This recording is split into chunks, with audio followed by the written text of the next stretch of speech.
بڑی محبت اور شفقت سے پیش آتے ہیں اور اسی طرح گفتگو کرتے ہیں جس طرح باپ اپنے بیٹے سے گفتگو کرتا ہے. کچھ باتیں جو مستقبل میں کام آنے والی فیوچر میں کام آنے والی وہ بتایا نہیں کرتے تھے بیٹھ کرتے اور مرحوم اس طریقے سے زندگی گزار کے دنیا سے چلے گئے. مجھے زندگی گزارنے کا اتفاق ہوتا ہے. ابھی آپ نے مولانا شہنواز صاحب نے آپ نے سنا کہ انسان کا جسم بظاہر چھوٹ جاتا ہے مگر کردار باقی رہتا ہے. یہ ہمارے یہاں اکثر طور پہ ہوتا بھی ہے جب کوئی انسان صبح کو اٹھ کر کے آفس میں جانے کی تیاری کرتا ہے تو وہ چہرہ بنے کے بعد میں شیشے کے سامنے آ کے کھڑا ہو جاتا ہے اور جو چہرہ سامنے کرتا ہے آئینے کے تو آئینہ بتا دیتا ہے کہ اس کے چہرے پہ داغ ہے کہ نہیں ہے, اس کے چہرے پہ کوئی دھبا لگا ہوا کہ نہیں ہے. یہ آئینہ شیشہ اتنا امیر ہوتا ہے, اتنا امانتدار ہوتا ہے کہ صاف بتا دیتا ہے, بولتا نہیں مگر بتا دیتا ہے کہ تمہارے چہرے پر دھبا ہے کہ نہیں ہے. ہم معصوم فرماتے ہیں کہ جب تم آئینے کے سامنے جاؤ اور اپنا چہرہ کرو تو دعا کرو, اللہم ان کان حسنا فکبرہ ثلاث مرات. جب تم آئینے کے سامنے کھڑے ہو جاؤ تمہارا چہرہ صاف اور ستھرا نظر آئے تو تم دعا کرو, اے پروردگار جس طرح تو نے میرے ظاہر کو اچھا بنایا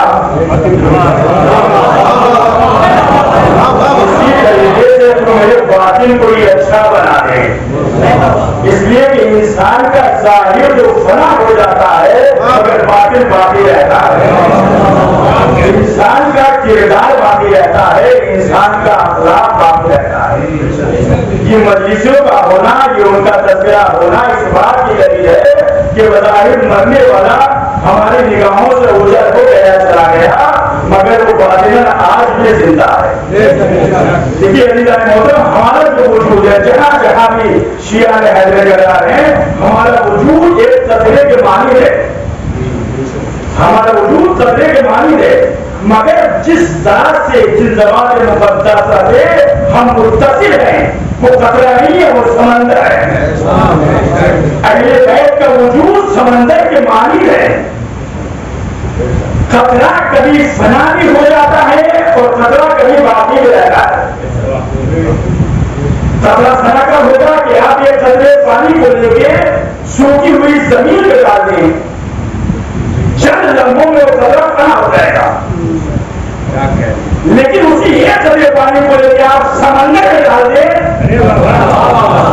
تو جب تک سمندر کا پانی باقی رہے گا اس قطرے وجود کا بھی باقی رہے گا۔ میرے عزیزوں، آپ اپنے قطرے وجود کو اہل بیت کے سمندر سے ملا دو، جب تک ان کا تذکرہ باقی رہے گا ہمارا تذکرہ بھی باقی رہے گا۔ سلامات بھیجیے محمد علیہ محمد۔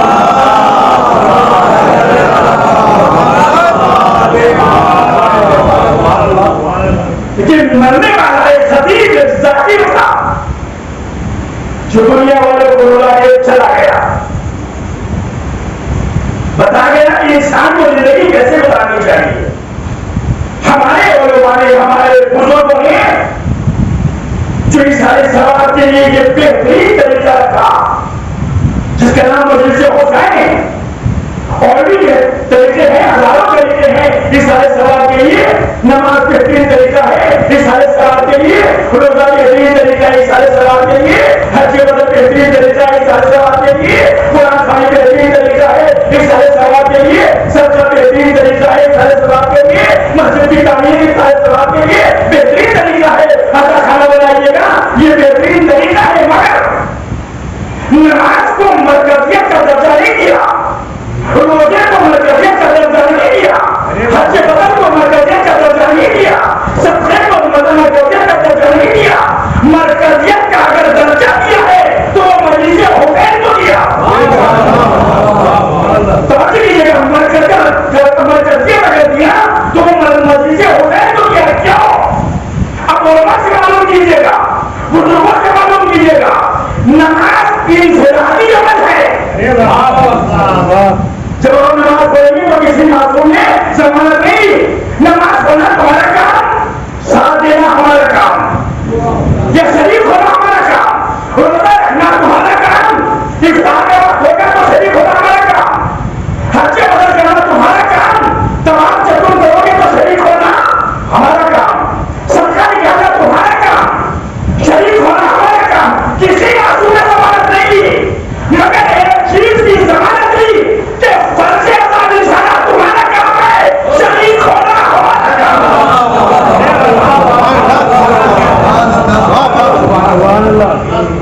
فرض اذان نشانہ تمہارا کام ہے، شریک ہونا ہمارا کام ہے۔ لیکن مجلس کا جو بھی فائدہ ہو، مگر سب سے بڑا فائدہ یہ ہے مرنے والے کو کہ جب ذاکر اور خطیب مر کے آتا ہے تو آنے کے بعد میں کہتا ہے سورہ الفاتحہ۔ اگر ہمیں یہ یقین ہے کہ معصومین مجلس میں آتے ہیں اور یقیناً آتے ہیں، شہزادی مجلس میں آتی ہیں، وہ یہ نہیں دیکھتے کہ توجہ بہترین ہو گئے کہ نہیں، وہ یہ نہیں دیکھتے کہ مسئلہ زیادہ ہو کہ نہیں، وہ تو آپ کے خلوص کو دیکھتے ہیں۔ مگر ان کو زبان کے مقدسہ کو اپنی مجلس میں بلانا ہے تو ان کو اپنے ذہنوں میں پہلے سے محفوظ رکھو۔ وہ آئیے فاتحہ پڑھنے پر بھائی، مجھے یقین نہیں ہے کہ میں نے جو فاتحہ پڑھی وہ اس کی بارگاہ میں قبول ہوگی کہ نہیں۔ آپ نے جو فاتحہ پڑھی یقین نہیں کر سکتے کہ اس کی بارگاہ میں قبول ہوگی کہ نہیں، مگر جس کے لیے شہزادی فاتحہ پڑھتے ہیں، جس کے لیے علی فاتحہ پڑھ لے، حسنین فاتحہ پڑھ لے، بھلا اس کی فاتحہ اس کی بارگاہ میں قبول ہوگی کہ نہیں۔ قبول ہوگی، اور جب قبول ہوگی تو وہ جنت کا ثابت ہو جائے گی۔ جس کے لیے معصومین فاتحہ پڑھ گئے تو مجلس حسین کو مرکزیت کا درجہ دیا۔ پھر مجھے نہیں معلوم یہاں کے دستور یہاں کے تعلیم کیا، مگر اکثر میں نے دیکھا کہ جب ہمارے یہاں چہلم ہوتا ہے، برسی ہوتی ہے، تو مجلس کے بعد مومنین کو کھانا کھلایا جاتا ہے۔ اسے صرف کھانا سمجھنا، اسے تبرک سمجھ کے کھانا، اس لیے کہ جو چیز حسین سے منسوب ہو جائے وہ چیز محرم ہوتی ہے، جو چیز حسین سے منسوب ہو جائے پر نیت ہی کا مقصد ہے۔ آپ کھانا سمجھ کے کھائیے گا، کہاں مجلس حسین کا توجہ کھا رہے ہیں، فرق کیا ہوگا؟ اگر کھانا سمجھ کے کھائیں گے تو جسمانی طاقت ملے گی، توجہ سمجھ کے کھائیں گے تو روحانی طاقت ملے گی۔ نیتی کا تو فرق ہے نا، اور میں کسی تحریر کا حوالہ نہیں دوں گا آپ کے سامنے، میں کسی چنا ہوا جملہ آپ کے سامنے پیش کروں گا۔ 2004 میں لندن میں اشیاء پڑھ رہا تھا، وہاں یہی ہوتا تھا، مجلس کے بعد دسترخوان بچھایا جاتا تھا، چاول روٹی رکھا جاتا تھا دسترخوان پہ تبارک کے طور پہ۔ جب وہ کھانا بچ جاتا تھا تو ایک صاحب پاکستان سے وہ کپڑا لے کے آتے تھے، کٹا وغیرہ جو ہوتا ہے لے کے آتے تھے، اس میں روٹیاں چاول ڈال کے لے کے چلے جاتے تھے۔ میں نے ان کو مجلس کے بعد ایک دن بلایا، اور بلانے کے بعد میں نے یہ بتائیے گا یہ روٹیاں چاول لے کے کیوں کہاں رکھتے ہو، کہاں پھینک دیتے ہو؟ اس نے عجیب جملہ کہا کہ مولانا میں چاول اور روٹی کو لے جا کے پھینکتا نہیں ہوں۔ میں نے کہا پھر کیا کرتے ہیں؟ کہ میں روٹی اور چاول کو دونوں کو سکھاتا ہوں، اور سکھانے کے بعد دونوں کو مکس کر کے میں ان کو پیستا ہوں، اور پیسنے کے بعد میں چھوٹی چھوٹی پوڑیاں بناتا ہوں۔ اور جب یوکے کے اندر، لندن کے اندر کوئی ڈاکٹر کسی کو نہ علاج کر دے، جب لندن کے اندر کوئی ڈاکٹر کسی کو نہ علاج کر دے تو میں شفا کے طور پر یہ پوڑیاں دیتا ہوں۔ اور آج تک ایسا نہ ہوا کہ میں نے کسی کو یہ پوڑیاں دی ہو اور ان کو شفا نہ ملی ہو۔ میں نے ایک اپنے نظر نہیں لگا، اگر ایک تبرک حسین سے منسوخ ہو جائے تو خدا اس پر کچھ شفا دے سکتا ہے۔ اگر حسین کا جسم کسی بھی چیز کا مس ہو جائے اور خدا اس کو خاکے سے خود بنا دے۔ ایک سلام دیں گے محمد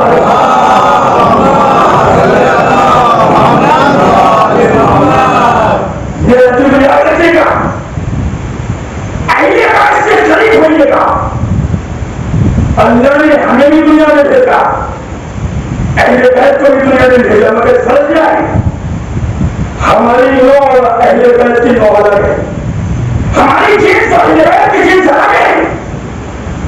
ہم خلق ہوئے ہیں، پیدا ہوئے ہیں اللہ کو ماننے کے لیے، اللہ کو پہچاننے کے لیے، اللہ کی معرفت حاصل کرنے کے لیے، مگر اللہ نے جو اہل بیت کو دنیا میں بھیجا وہ اس کے لیے بھیجا کہ اس کی معرفت حاصل کریں، وہ اس کو پہچانے۔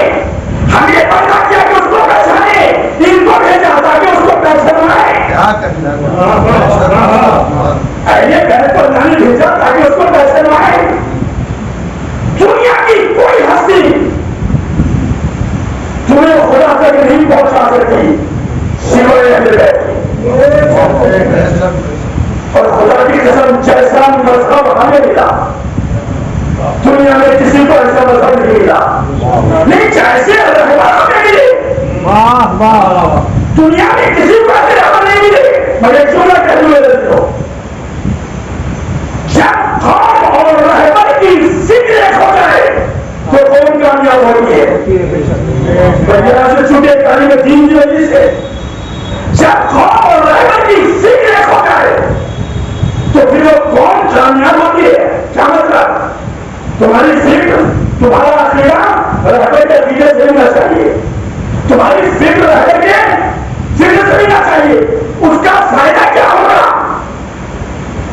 کربلا میں ایک طرف لاکھوں تھے مگر فکر الگ الگ تھی، عقیدہ الگ الگ تھا۔ ایک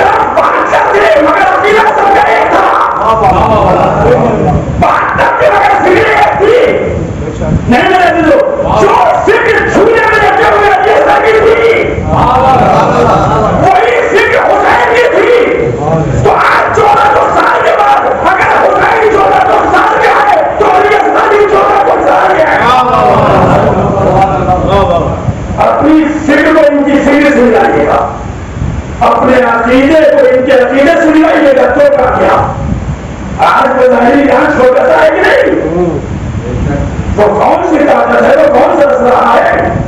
ابھی ہم نے بنا میں پڑھا ہوگا کہ مدد میں دیکھا ہوگا 4 دن پہلے 5 دن پہلے امام کی بارگاہ میں جھاڑو دینے والا سرد ہو گیا کہ امام علیہ السلام کے حضرت کا متولی تھا، اپنے ہاتھ سے جھاڑو دیتا تھا، وہ آج ایران کا صدر ہو گیا۔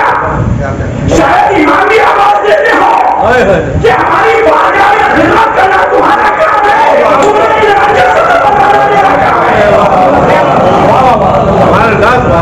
آج پورے ایران کا صدر ہو گیا، ہماری بارگاہ میں آنا تو سر کو پڑ گیا، ہماری بارگاہ میں آنا تو سر کو چھپا کے آنا، اور سر کو چھپا کے آنا تمہارا کام ہے۔ سماج کے معاشرے میں سر کو بلند کرنا یہ ہمارا کام ہے۔ اللہ نے حدیث قدسی سے ارشاد فرمایا تکبر کی نہیں آئی، یہ تکبر تمہارے لیے نہیں، یہ میری رضا ہے، یہ نہیں چاہ رہے۔ اللہ نے اہل بیت کو ساری صفتیں دے دی، جان کے احتیاط، سورج کے احتیاط، زمین کے کنٹرول، سب کچھ ہے نہیں، مگر یہ صفت اپنے پاس رکھی۔ کہا تکبر نہیں، یہ نہیں چاہ رہے۔ اگر تمہیں ہم مان دے رہے اولاد دے رہے تمہارے ذہن میں تکبر آ جائے،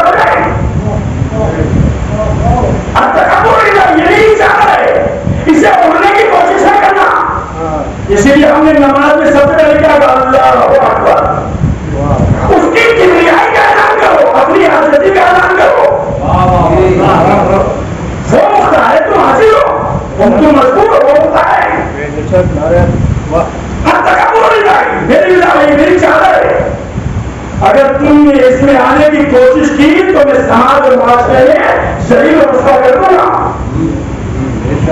اور مجھے تو ہی چادر نظر آئی، یہ فاطمہ خدا کی چادر، یہ فاطمہ فاطمہ زہرا کی چادر۔ اگر اس چادر میں جانے کی کوشش کی جب بھی ذلیل ہو جاؤ گے، اس چادر میں آنے کی کوشش کی تو ذلیل ہو جاؤ گے۔ ایسا نماز ہے کہ محمد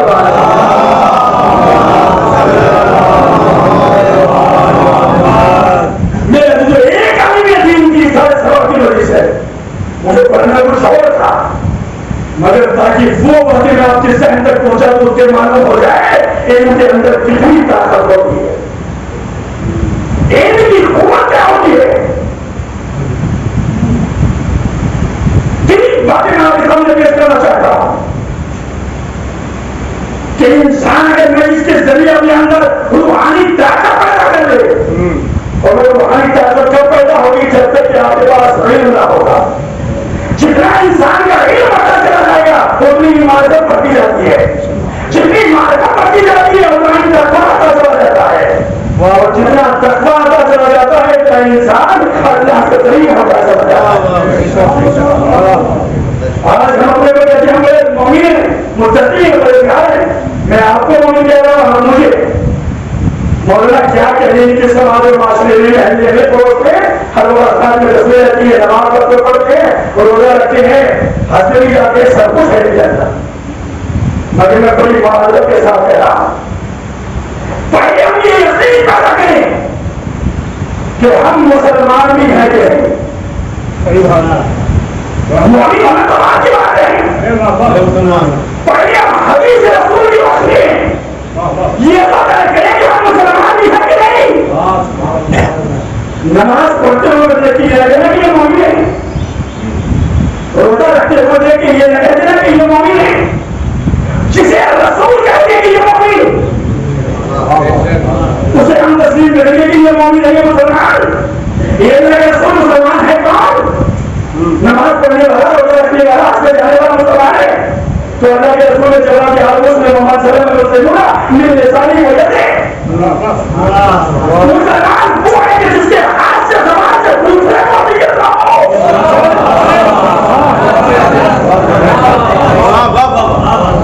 مسلمان وہ ہے کہ جس کے ہاتھ سے اور زبان سے دوسرے کو اذیت نہ ہو، مومنی درجہ کو چھوڑ ہوگا، یہ ہے مسلمان۔ آج جب کہا جاتا ہے کہ جنگل کا شیر کون ہوتا ہے، سب سے بڑا بہادر کون ہوتا ہے، کیا کہتے ہیں؟ کہ شیر سب سے بڑا شجاع ہوتا ہے، شیر سب سے بڑا بہادر ہوتا ہے، حالانکہ شیر سب سے بڑا بہادر نہیں ہوتا، سب سے بڑے بہادر آپ ہیں، سب سے بڑے شجاع آپ ہیں. کیوں؟ اس لیے کہ جب شیر کو بھوک لگتی ہے تو یہ نہیں دیکھتا کہ میں حلال کھا رہا ہوں یا حرام، میں چاہے اس طرح کے لوگ نہ چاہے، مگر یہ انسان اگر اس کے سامنے روز لگاتی ہے تو پہلے دیکھتا ہے کہ یہ حلال ہے کہ حرام.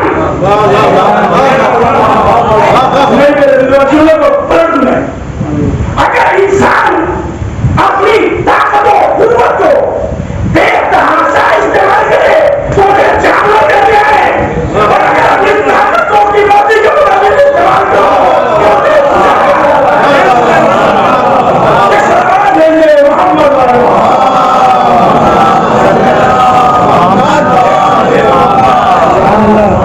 اپنی طاقت و قوت کو اس کی مرضی کے مطابق استعمال کرو. اسی لیے اللہ نے کہا اے میرے بندے، میں نے تیرے کائنات تیرے لیے میں نے سماوات بنا دیے، چاند تیرے لیے، سورج تیرے لیے، ستارے تیرے لیے، ہوائیں تیرے لیے، فضائیں تیرے لیے، زمین کا فرش تیرے لیے، آسمان کا شامیانہ تیرے لیے. پھر بس ایک مطالبہ کیا کچھ نے، میں نے پوری کائنات کو سنبھالا تمہارے لیے، اب میرے بندے بس تمہیں اطاعت کرنا. یہ مطالبہ اللہ نے تم سے کیا، اپنی یہ نہیں میرے بندے میری اطاعت کرنا. اس کا بندے نے کیا دیکھا بدل گیا تو اللہ نے کہا کہ بھائی لوگ کم نہیں ہوگی، میں تجھے اپنا مصر بنا دوں گا.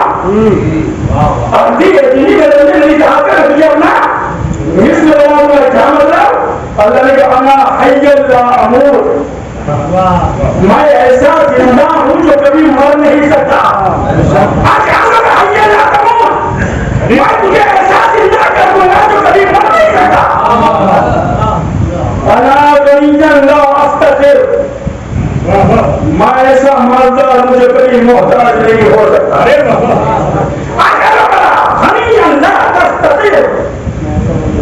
میں تجھے ایسا مالدار بنا دوں گا جو کبھی محتاج نہیں ہو سکتا. یہ کس نے کہا ہے؟ اللہ نے کہا ہے میرے بندے نے کہا کیا تو میں تجھے اپنا مصر بنا دوں گا.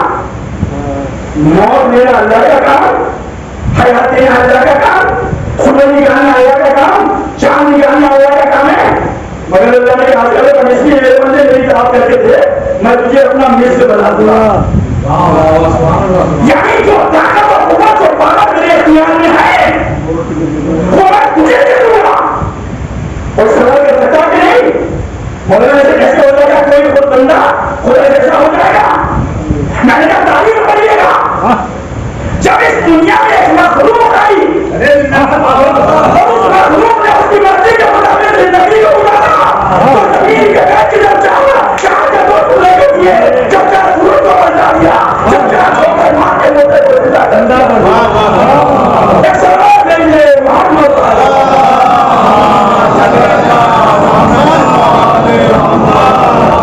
اس کی مرضی کے مطابق زندگی گزار کے دیکھو.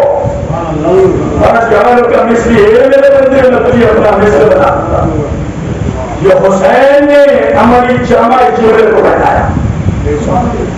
اللہ نے کہا تھا کہ وہ حیات میرے اختیار میں ہے، عزت دینا میرے اختیار میں ہے، مگر حسین نے ہماری جامع بتایا.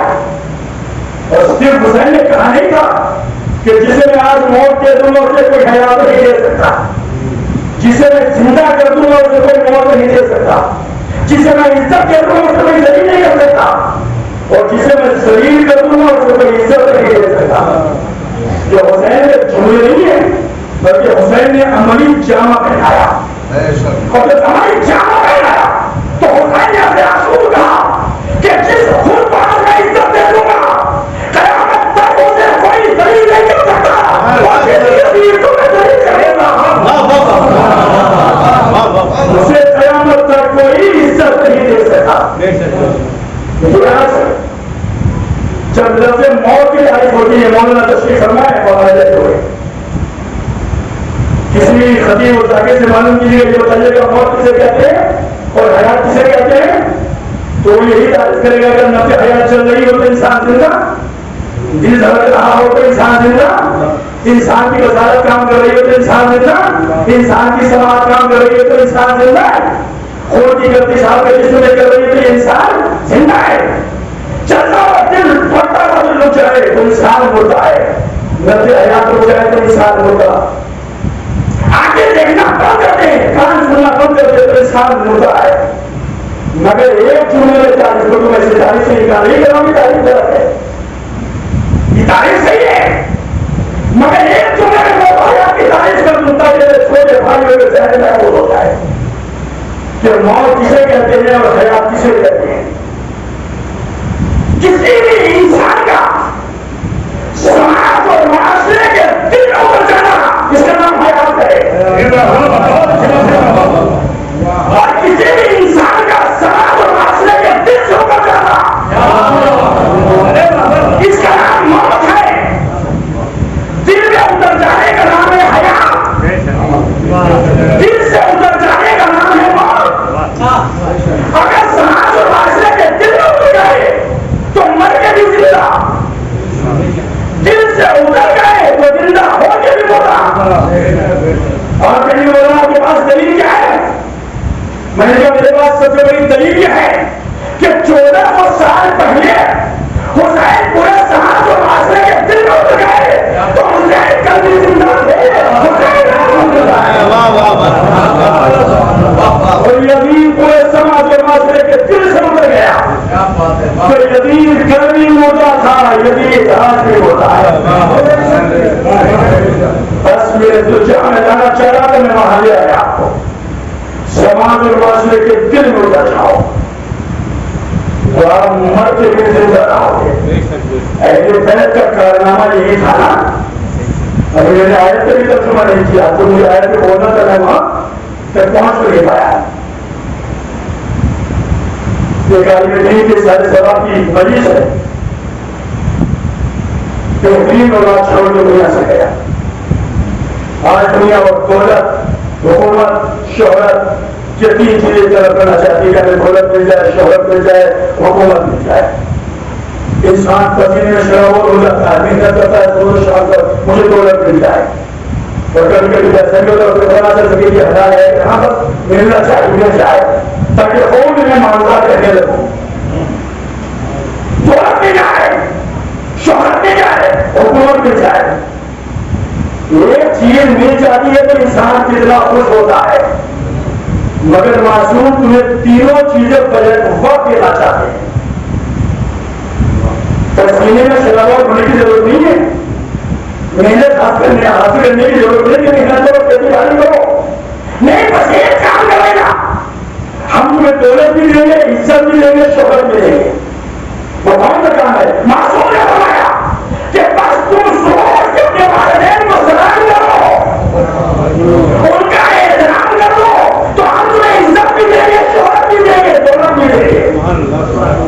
لیکن جانے کی ضرورت نہیں ہے، ہم تمہیں عزت دیں گے۔ اب اگر کسی سماج اور معاشرے میں کوئی تمہیں عزت دار مل جائے تو سمجھو کہ اپنے والدین کا احترام کرتا ہے، اور اگر کوئی ذریعہ نظر آئے تو پھر کہیں نہ کہیں کچھ تو کمی ہے نا۔ اب میں آپ کو بتاؤں، یمن کا سب سے پہلا مسلمان ویسے کرنے ایک بنا محبت کرنے والا رسول ہے، جس نے غائبانہ طور پر رسول کو بھی دیکھا نہیں تھا، صرف سنا تھا تو فرد محبت میں اپنے دانت شہید کر ڈالے، جس نے غائبانہ طور پر فرد محبت میں اپنے دانتوں کو شہید کر دیا ہو، کیا اسے دیکھنے کی تمنا نہیں ہوگی کہ میں رسول کی زیارت کروں، میں رسول کو اپنی آنکھوں سے دیکھوں؟ زیارت ہوگی کہ نہیں ہوگی؟ مگر جب بھی ماں نے بیٹے سے کہا بیٹا کیا زندگی میں چاہت ہے کہ تو رسول کی زیارت کرے؟ کہاں ہمارے یہاں میری چاہت تو ہے، دل میں تمنا دوا کے ساتھ تو مضمون ہوں، دائیں طرف دیکھتا ہوں تو آپ ہیں، بائیں طرف دیکھتا ہوں تو باپ ہے، ان دونوں کو چھوڑ کے میں چاہ نہیں سکتا۔ ماں نے کہا بیٹا کیا ہماری اجازت ہے کہ رسول کی اجازت ہے کہ مدینے سے واپس آؤ، مگر شرط یہ ہے کہ رات نہ رکنا، شرط یہ کہ رات نہ رکنا، رسول کی اجازت پہ کہا کہاں یمن اور کہاں مدینہ. چلا رسول کی زیارت کے لیے مدینے سے مدینے پہنچا, اور جب مدینے میں آئے تو رسول سفر پہ گئے تھے, مدینے میں نہیں تھے. جیسے ہی ویسے چلے دروازے میں کھڑے رکھا تھا, کھلوا دیا. ابھی زوجہ رسول نے دیکھا نہیں تھا کہ دروازے پہ کون ہے, مگر اندر سے آواز آئی ویسے کبھی رسول گھر میں نہیں ہے. ویسے کبھی نے کہا یہ ام سلمہ تمہیں کیسے معلوم کہ دروازے پہ ویسے کبھی کھڑا ہے؟ تو ویسے کبھی کیا بتاؤں, تمہارا تذکرہ ہمارے گھر میں اتنا ہوتا ہے کہ میں سمجھ گئی کہ دروازے پہ ویسے کرنی ہے. آپ نے اندازہ لگایا ماں باپ کی خدمت کرنے کا نتیجہ کہ تمہارا تذکرہ ہمارے گھر میں ہوتا ہے. واپس چلے گئے یمن, سفر میں رسول آئے. جیسے محلے بنی ہاشم میں قدم رکھا, لوگ زیادہ کے پھول آئے. رسول نے پہلا سننے کا یہ بتاؤ کیا میرا چاہنے والا وہ ویسے کبھی مدینے میں آیا تھا؟ کیا میرا چاہنے والا ویسے کبھی مدینے میں آیا تھا؟ رسول آپ کو کیسے معلوم کہ آپ کا چاہنے والا ویسے کبھی مدینے میں آیا تھا؟ کیا بتاؤں, جب سے میں نے قدم مدینے میں رکھا ہے ویسے دردی کے بدن کی خوشبو محسوس کر رہا ہوں. اب آپ نے اندازہ لگایا جو اپنے والدین کا احترام کرتا ہے اس کے بدن کی خوشبو معصوم محفوظ کرتے ہیں. اس کے بدن کی خوشبو معصوم محفوظ کرتے ہیں. بس میرے عزیزو, میں جہاں آپ کی زحمت کو تمام کرنا چاہ رہا تھا یا رحمت کو تمام کرنا چاہ رہا تھا, ایک عالم دین کی مجلس ہے. آپ اندازہ لگائیں کہ علم کی طاقت کیا ہوتی ہے. اچھا, ایران کے اندر ساماجی طاقت پیدا کرنا چاہ رہی تھی اور ایران پر ایک بہانہ بنایا قبضہ کرنے کے لیے کہ تمباکو کی تجارت کو جائز قرار دے دیا جائے تاکہ ایران پر قبضہ کر لیا جائے, ایران پر ہمارے حکومت کو. اندازہ لگائیے طاقت بادشاہت کی ہوتی ہے یا طاقت عالم کی ہوتی ہے. اور آگے تجارت ہم کر دی جائے تمباکو کی تجارت. اور جیسے یہ خبر مرجع یعنی خبر آیت اللہ میں شرازے کو بھی کہ بادشاہ کو اپنا فائدہ اٹھانا چاہتا ہے, آیت اللہ کی شرازے کو اعلان لگا کہ آج سے سب پر تمباکو پینا حرام ہے. کسی بھی طرح کا تمباکو ہوا اس کی تجارت اس کو پینا حرام. شام کا وقت آیا, بادشاہ کی بیگم نے غلاموں سے کہا کہ رات کو کوئی حکم تیار نہ کرے بادشاہ کے لیے. شام آئی, حکم تیار نہ ہوا, غلاموں کو بلایا, خادموں کو بلایا, کہا تم آج حکم کیوں نہیں بنا تیار کیا؟ کہا کہ بیگم صاحبہ سے معلوم کی انہوں نے منع کیا ہے. بادشاہ نے بیگم کو بلایا, تم نے کیوں منع کیا؟ سو جاتی ہے میں خدا کی قسم بادشاہ کے ہاتھوں میں آگے ڈال دے گا کہ جس مفتی نے مجھے مجھ پر حلال قرار دیا اسی نے آج تمباکو کو حرام قرار دے دیا. مجھے بتائیے گا بادشاہ کی طاقت زیادہ تھی کہ علم کی طاقت؟ جس نے مجھے مجھ پر حلال قرار دیا ہے اسی نے کہا ہے کہ تمباکو کی تجارت حرام ہے. ایک خطبے نے ساماجی طاقت سے ایران کو بچا لیا اور دوسرا فتویٰ 10 فروری 1989 کو جب شاہ ایران چھوڑ کے بھاگا, مارشل کا لگا دی گئی, اس نے کہا بادشاہ نے کہا کہ جواب گھر سے نکلے گا پورے سے خون کیا جائے گا, کوئی نہ کیا دیجیے, اس کو قبر کر دیا جائے گا. جیسے مرد مجاہد خود شکل آیت اللہ خمینی نے سنا کہ جو گھر سے باہر نکلے گا گوڑے سے بھول دیا جائے گا, خمینی صاحب نے فتویٰ دیا کہ تمہارا گھر میں رہنا حرام ہے, گھر سے باہر نکل جاؤ. عورتیں اپنے بچوں کو لے کے گھر سے باہر نکل آئے, جہاں گھر سے باہر نکل آئے دوسری مرتبہ خدا کی قسم خمینی صاحب نے ایران کو بچایا اور آج تک سرزمین ایران پر علی ولی اللہ کی آزاد تیسرا سفر سرزمین ایران پر کہ جب امریکہ اور اسرائیل کی پشت پناہ سے داعش نے نجف کاشمین سرحدوں پر قبضہ کر دیا اور ادھر روزہ سیدہ زینب سلام اللہ علیہ پر قبضہ کرنا چاہتی تھی. داعش اپنے قبضہ کرنا چاہتا تھا مگر اس مرد مجاہد نے کہا کہ دفاع کرو جو کر سکتا ہے تم کا دفاع کرنا واجب ہے. تم گھر میں نہ بیٹھو. جتنی عورتیں تھی بچے تھے سب گھر سے باہر نکل آئے. ایک صلوات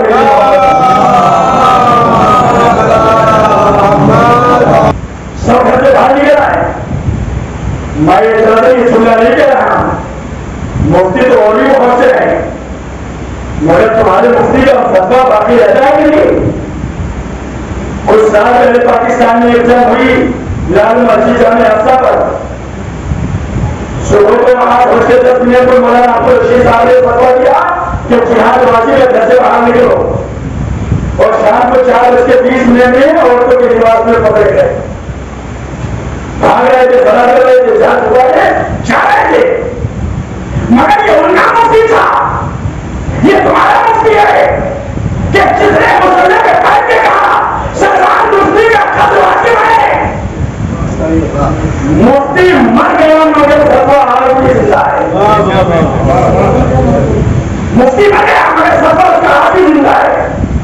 میرے دلی یہ علم کی طاقت ہے اور علم انسان کے اندر روحانی طاقت پیدا کرتا ہے. جسمانی طاقت کا پیدا کر لینا یہ اور ہے روحانی طاقت کا پیدا کر لینا یہ اور ہے. اور یہ روحانی طاقت اس وقت تک پیدا نہیں ہو سکتی کہ جب تک آپ چلے اہل بیت سے متوجہ نہ ہوں. دنیا کی کوئی ہستی ایسی نہیں ہے جو آپ کو خدا تک پہنچا سکے. بڑی معذرت کے ساتھ میں جملہ کے پروگرامہ تشریف فرمائیں. ہمارے ذاکرین ہمارے خطبہ علی 1.5 مہینے کے بعد ہمارے حضرت داروں پر بھی محرم آنے والا ہے. ایک ذمہ داری آپ کی عائد ہونے والی ہے. میں انجمنوں کے صدر سے سیکریٹری سے یہ محترمانہ گزارش کروں بڑی ذمہ داری ہے. ہمارے بزرگ جو کرتے جا رہے ہیں وہاں کروں وہ انہیں کر دیا خدا انہیں ملے مگر یہ ذمہ داری جو ہمارے نوجوان انجمنوں پر آ رہی ہے اس کو نبھانا یہ آپ کا کام ہے. ابھی محرم آئے گا ممبروں سے غلط باتیں آپ تک پہنچائی جائیں. ممبر بات غلط استعمال کیا جا رہا ہے یہ آپ کی ذمہ داری ہے. آپ بھی جواب دے ہوں گے. ایسا نہیں کہ مولوی ذمہ دار ہے آپ بھی اس کے ذمہ دار ہے. یہ ممبر مجھے لائق ہو ہے میں خود سے آگے لے کے ہی ہم نے دکھایا. اگر میں خود سے آگے لے گیا تو میں کچھ ہو رہا اور اگر مجھے آپ لوگوں نے دکھایا اور ممبر سے میں نے کوئی بات غلط پڑھی ہے تو آپ ذمہ دار ہے. اور وہ بات جو ممبر سے پڑھی جائے جو آپ کو خدا سے قریب کر دے اہل بیت سے قریب کر دے کہ ہر ممبر نہیں ہوتا. سجاد نے کیا کہا تھا یزید اجازت ہے میں اس گڈیوں کے گھر میں چلا رہا ہوں. بظاہر ممبر تھا کہ نہیں مگر معصوم کہنے کیا اجازت ہے لکڑیوں کے گھر میں چلا رہا ہوں. اور ادھر غدیر کے میدان میں لکڑیوں کا ڈھیر تھا اس کو ممبر بنا رہے اور اس کو اس کا مطلب یہ ہوا معصوم کی نظر میں ممبر وہ ہے جہاں فضائل اہل بیت جہاں مقصد اہل بیت بیان کیے جائیں وہ اہل بیت کی نگاہ میں ممبر ہے.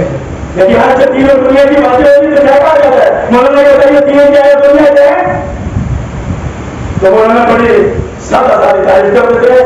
قدیمیہ کی نماز پڑھیے روزہ رکھیے گا صدقہ نکالیے خیرات کریے گا زیارت پہ جائیے گا حج کیجیے گا. یہ ہے دین. دنیا کیا ہے بینک بیلنس دولت زندگی ہے یہ جمع کر دی جائے یہ ہے دنیا. یہ تو تعریف ہوتی ہے نا یہ دنیا ہے اور یہ دین. مگر میرے چھٹے امام جعفر صادق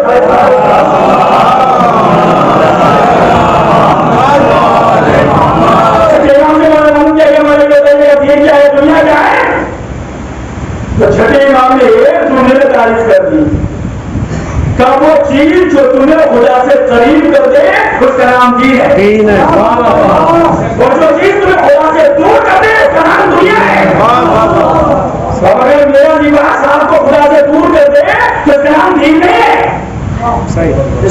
دنیا ہے. میری گفتگو آپ کو خدا سے دور کرتے سلام نہیں ہے. اس کا نام ہے دنیا. اپنے سماج اور معاشرے میں باتیں غلط ہو رہی ہوں تو یہ نہ کہیے گا کہ ہمیں کیا مطلب. آپ مودی بھی کہہ رہے ہیں متقی ہے اور ہمیں کیا مطلب. تو اسی کیا مطلب کہ حسین نے مدینہ چھوڑا. سماج اور معاشرے میں کچھ بھی ہوتا ہے ہمیں اس سے کیا مطلب ہے. اگر آزاداری کے بعد بھی مجلس کے بعد بھی آپ کے اندر نیند طاقت پیدا نہ ہو سکے کہ آپ سماج اور معاشرے کے اندر چھوٹے کو چھوٹا کہہ سکے اور سچے کو سچا کہہ سکے تو آزاداری کا فائدہ کیا ہے. اتنی چھوٹا تو پیدا کیجیے گا سچے کو سچا کہیں چھوٹے کو چھوٹا کہیں ظالم کو ظالم کہیں مظلوم کو مظلوم کہیں. ہمیں کیا مطلب ہے اسی کیا مطلب کہ حسین نے مدینہ چھوڑا ہے. کیا ضرورت ہے حسین کو پھر بہنوں کو ساتھ لے کے جائے. کیا ضرورت ہے حسین کو چھوٹے چھوٹے بچوں کو ساتھ میں لے کے جائے. ہر انسان کو بھی بیٹیوں سے محبت ہوتی ہے. مجھے معلوم ہے کہ مرنے والا دنیا سے گیا ہے تو ایک بیٹی چھوڑ کے گیا ہے. جب باپ کو بیٹی سے محبت نہیں ہوتی بیٹی کو باپ سے باپ کو بیٹی سے محبت ہوتی ہے. بہنوں سے بھی محبت ہوتی ہے. حسین جب مدینے سے جا رہے تھے محمد کھانے سے قریب آئے آنے کے بعد کا بھیا میں نے سنا ہے کہ تم سفر دے رہے ہو. حسین نے سر کو چھوٹا کہ ہاں بھیا میں کربلا جا رہا ہوں. بھیا میں کربلا جا رہا ہوں. کہا تھا مولا ذرا نظر ثانی کر لیتے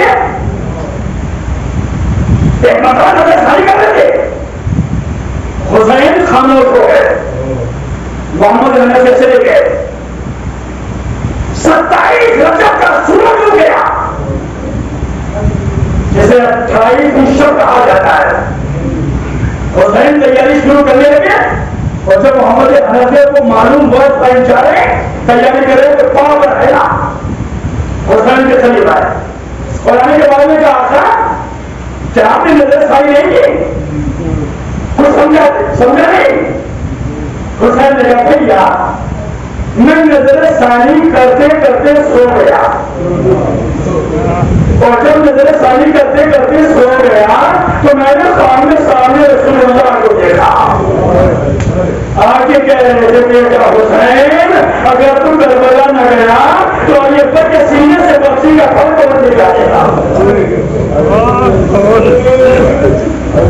بیٹا اگر تم کربلا نہ گیا تو علی اکبر کے گلے سے تیر کو نکالے گا. عباس کے کٹے ہوئے بازوں کو کون اٹھائے گا. میرا دین کون بچائے گا. چاہو بیٹا خدا تمہیں میرا دین بچانا ہے. محمد حنفیہ ابن عباس آگے علی سے چاہنے والے علی کی عقیدت مان. مولا میں نے سنا ہے کہ آپ کربلا جا رہے ہیں سفر میں جا رہے ہیں. کہا میں کربلا جا رہا ہوں. کہا مولا کہ آپ جا رہے ہیں تو جائیے مگر بیویوں کو نہ لے کے جائیے گا ان بچوں کو نہ لے کے جائیے گا. جیسے یہ مشورہ کیا میں میری شہزادی زینب بیٹھی ہوں. ایک جملہ کہتے ہیں ابن عباس کہ تم میرے بھائی کو کیا مشورہ دے رہے ہو. کیا تم یہ بھی جانتے ہو کہ بہن بغیر بھائی کے زندہ نہیں رہ سکتی. جہاں میرا بھائی جائے گا وہی زینب جائے گی. اور ان کتابوں میں نے کہا کہ حسین جب جانے لگے نانا کے قبر پہ آئے تو سینہ تانے ہوئے ایسے گئے جیسے ایک شیر جاتا ہے. بھائی کی قبر پہ گئے تو ایسے گئے جیسے ایک نوجوان جاتا ہے. مگر جب حسین ماں کی قبر پر آئے تو حسین بیٹھ گئے اور بیٹھے تو حسین کہانیوں کے بعد اس طرح چلنے لگے جیسے چھوٹا سا بچہ ماں کی قبر کی طرف جاتا ہے. گئے تو ماں کی قبر سے حسین نکل گئے. بچہ کے کام ماں آج حسین تمہاری قبر پر آیا ہے.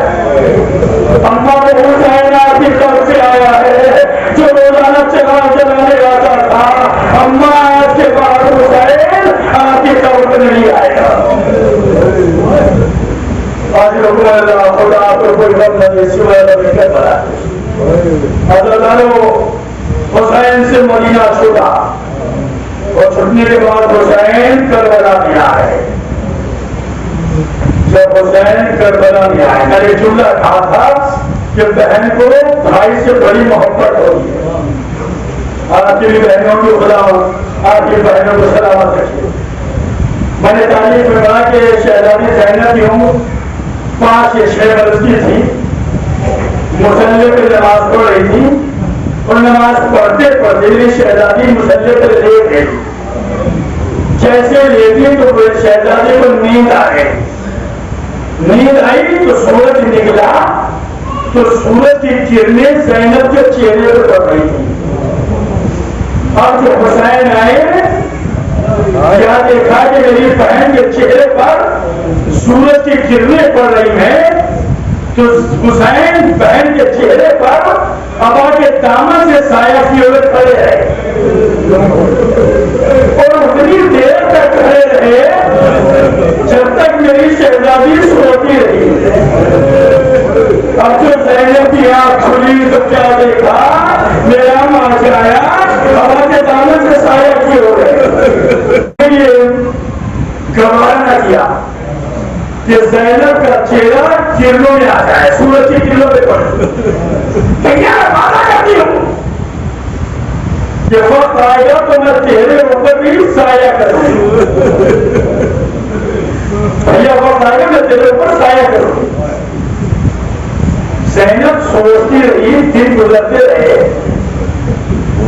وہ وقت آئے کہ میں اپنے بھیا پر سایہ کر لوں. قیامت کا سورج نکل آیا جسے فصل عاشور کہا جاتا ہے. ایک ایک جانے لگا. حسین بھی گئے, شہید ہو گئے, مگر 11 محرم کی صبح کو جب زینب بھائی کے لاش لے آئے تو زینب بھائی کو پہچان نہ پائی.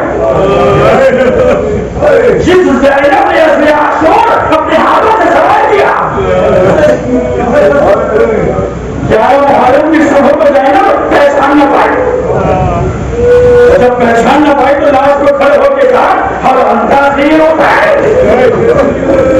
کیا تو میرا بھائی ہے.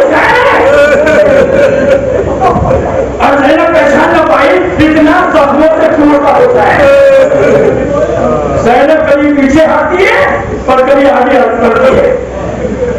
آگے بڑھی تو زینب نے بھائی کے کٹے ہوئے گلے کا بوسہ دیا اور ایک جملہ کہتی ہے بھیا مجھے معاف کر دینا, میں نے بچپن میں وعدہ کیا تھا میں تیرے پر سایہ کروں گی.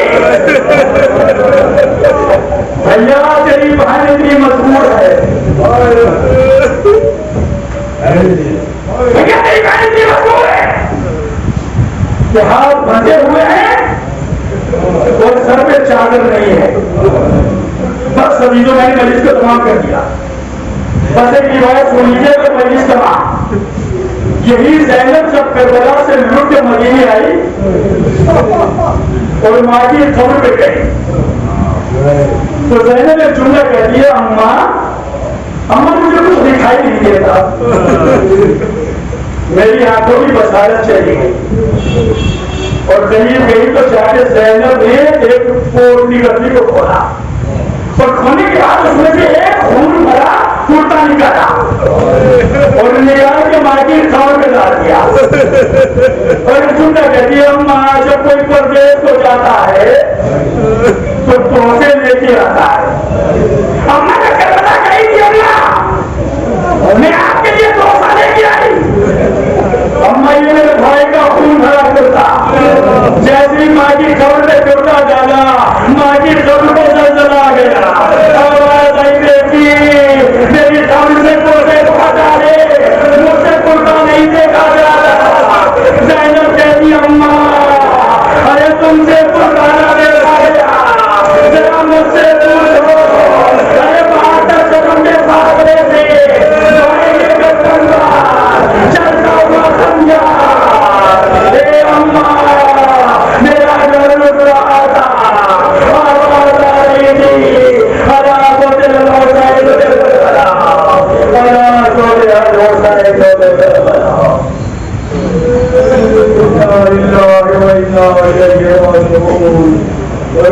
لقضائه وتسليما لأمره